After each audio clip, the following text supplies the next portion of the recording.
Welkom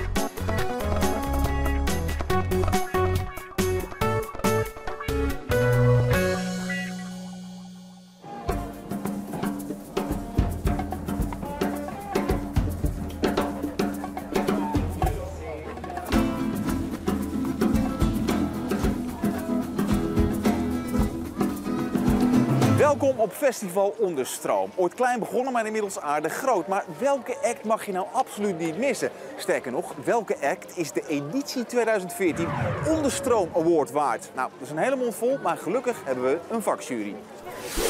Ik ben Ron Lubbersen, ik ben adviseur theater bij Scope en theatermaker. Ik ben Rob Maaskant, ik ben beeldend kunstenaar, muzikant en theatermaker. Heren, aan de slag. Oké, bedankt.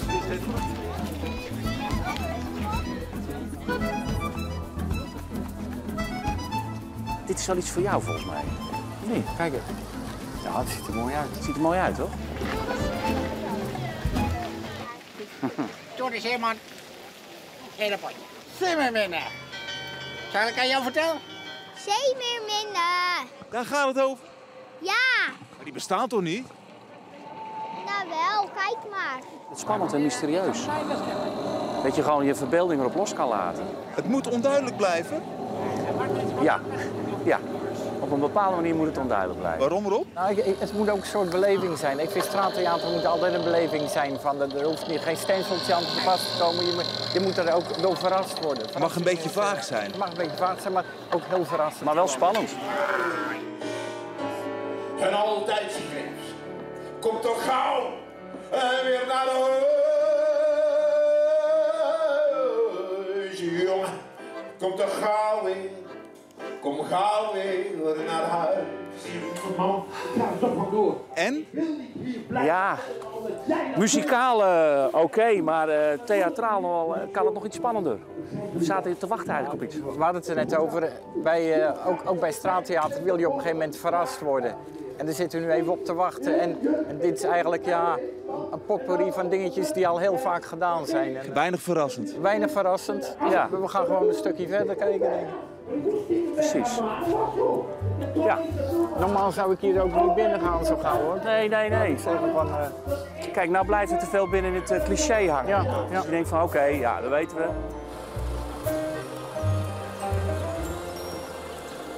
En we kunnen niet meer mee, het is vol. Wat is dat nou? De boot is vol. Ja, zonde. Ik had dat tochtje wel willen maken. Ja, daarom, ik had zo graag meegewild natuurlijk eventjes, maar Past er niet meer in? nou, het simpele feit dat het al iedere keer vol zit, is gewoon dat het een heel succesvol idee is waar iedereen mee wil gewoon. Wat op zich al fantastisch is natuurlijk. Ze nemen geen verstekelingen mee. Nee, dat doen ze niet.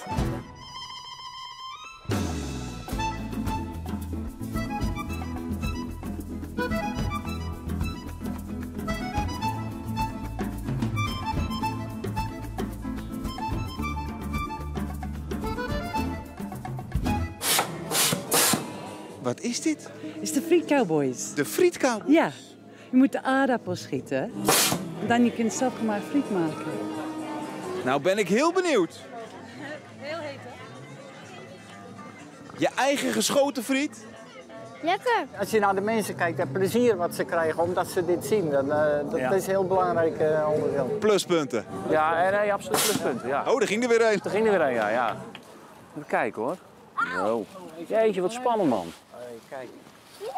Dat is wel, Zeg heren, volgens mij is dit alleen voor de kids hoor. ja. Nou, ik moet zeggen dat ik het ook wel aangenaam vind.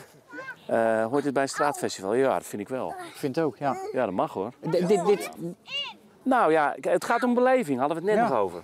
Ja, dit is Ja. toch ook een beleving die je de mensen biedt. Alleen is er niemand die dan speelt of zo, maar gewoon, je gaat mee in de beleving van wat je hier ziet. Hey, maar nou eruit hè jongens, want ook. er is veel te veel ruimte, nemen jullie in beslag. Hey, jongens, veel plezier nog hè. Doei.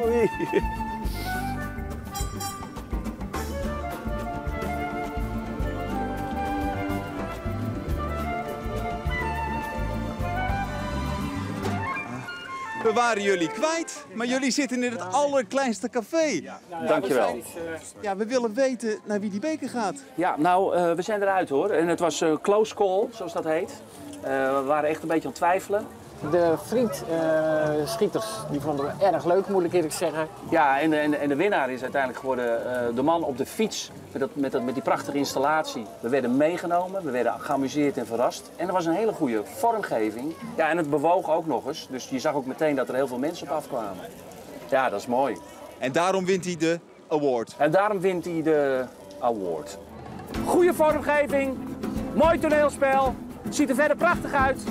Aan hem de eerste prijs. Alsjeblieft. Van harte, ook namens mijn collega.